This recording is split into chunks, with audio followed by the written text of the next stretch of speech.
Yo, what is up guys? Welcome back to the SUPES channel. My name is Matthew Ramos, and here on the SUPES channel, I aim to entertain, inform, and inspire. And today, I'm going to be talking about Spider-Man Into the Spider-Verse. I'm going to give my review and give you guys an insight of what this movie is about and how good it is. Let's get right into it. So coming off of my initial reaction from my movie vlog, I'm just gonna say it. This movie is my favorite Spider-Man movie of all time. This is also my favorite superhero movie of 2018, and that is also including Avengers Infinity War. This movie is flat out amazing, and this review is so incredibly hard to do without discussing any spoilers, because some of the stuff that happened in this movie is just insane. I also think that the reason this movie really hits home to the fans as well as the general audience is because going into this movie, I definitely had my doubts and suspicions because of the amount of characters it had and the amount of villains it had is very hard to juggle in a 2-hour movie. And from Sony's track record from Spider-Man 3 and The Amazing Spider-Man 2, juggling multiple villains and characters isn't their thing, but in this movie, they definitely nailed it. One of my other doubts was that the plot itself is very hard to explain because it revolves around multiple dimensions, different versions of people, and to condense that and have it make complete sense is a very hard thing to do, and Sony just did it perfectly in this movie. This movie is also a complete manifestation of your fan favorite Spider-Man Easter eggs, and some are very unexpected, but simply make the hardcore fans laugh out loud. Similar to the brilliant marketing of Avengers Infinity War, I noticed that a lot of the marketing was cut up in ways that make you think a scene is going one way, when in the film it goes in a completely different direction. This is something I definitely did not expect, as the film had multiple jaw-dropping moments. In the end, you can take everything in this movie away, and the overall theme that I was in love with and strongly believe is that anyone can be a superhero. Anyone can be Spider-Man. Whether it's a 15-year-old African-American kid from Brooklyn, all the way to a chunky pig from an alternate reality. They also featured a quote from Stan Lee that really hit home with me and made me feel like I could be Spider-Man.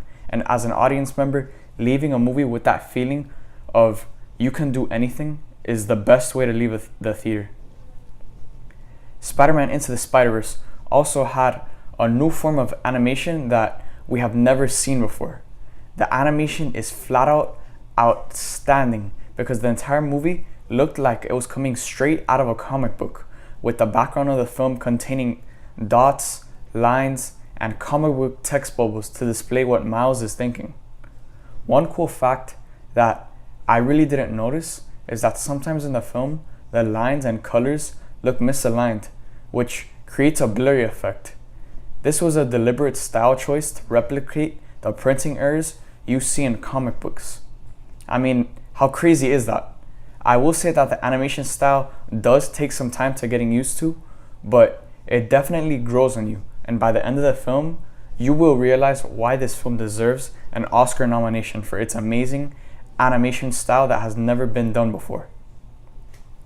One thing I really needed Sony to get right was to make a solid distinction between Miles Morales and Peter Parker, because the only thing different about them isn't only their skin color, but it's their personality, social interaction, motivations, and what they value.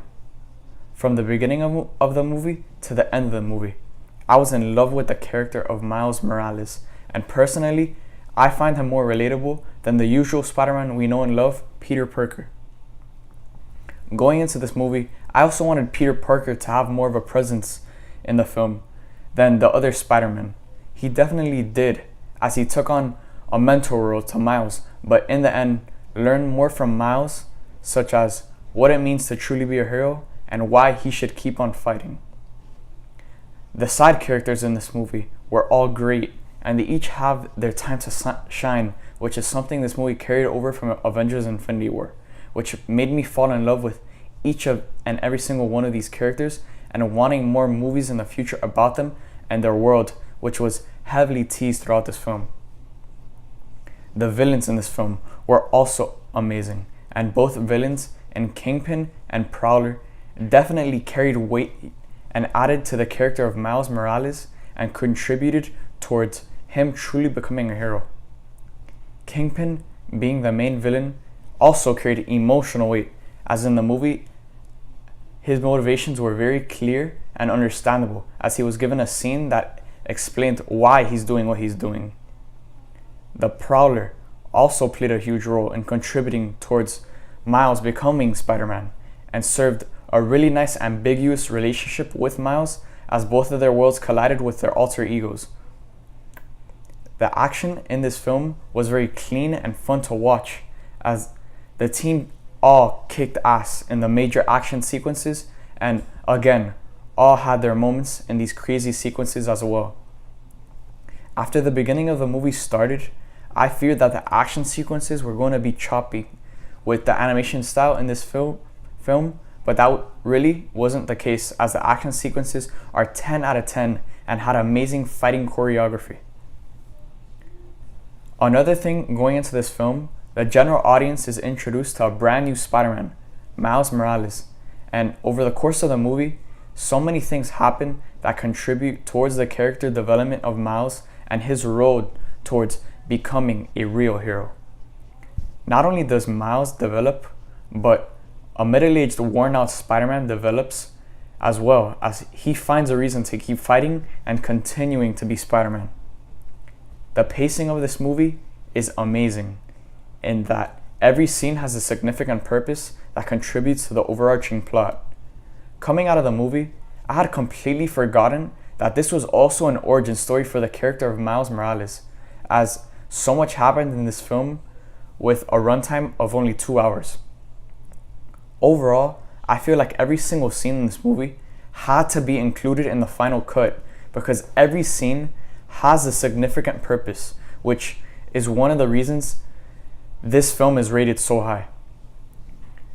With this movie containing so many characters, one of the things that had to work was the character chemistry, because the character could work with its own quips and dialogue, but fail in interacting with another character on screen. The characters and team worked really well over the course of the movie, despite having recently meeting each other. Not only did they work very well in their dialogue and conversation, but their fighting chemistry was amazing, as in multiple action sequences, they used each other to take down a certain enemy. This was definitely one of the highlights of the film. The soundtrack in this movie worked perfectly. The soundtrack itself isn't really that good, but the way it was used in this movie completely enhanced my experience by 10. Unlike the Black Panther soundtrack, which was a way better soundtrack, the film makes sure to completely utilize the soundtrack to their advantage in order to build up certain scenes and enhance the audience's attention and reaction. After the movie was done and all of the fake fans exited the theater, despite not knowing if there was an end credit scene, my friend and I decided to stay, as you never know with Marvel movies.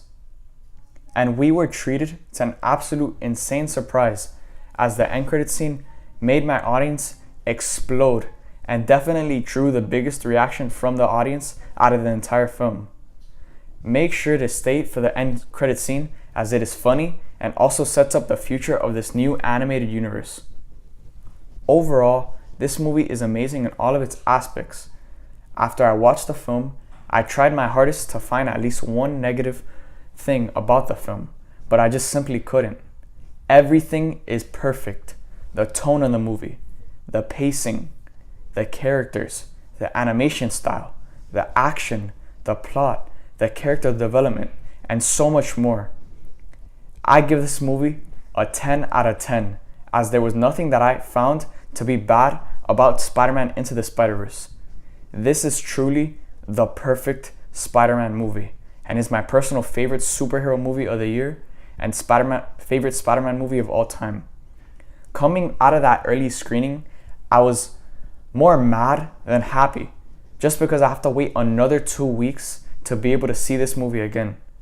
Not only is it a perfect movie in every aspect, but its overall message is something that I personally strive to push on my SUPES brand, which is that anyone can be a hero. This movie is a cinematic masterpiece that will display this moral compass from beginning to end. So there you guys have it. There's my in-depth review of Spider-Man Into the Spider-Verse. Go see this movie, guys, and make sure to stay for that end credit scene. Thank you guys for watching. I hope you guys enjoyed, and see you guys next time.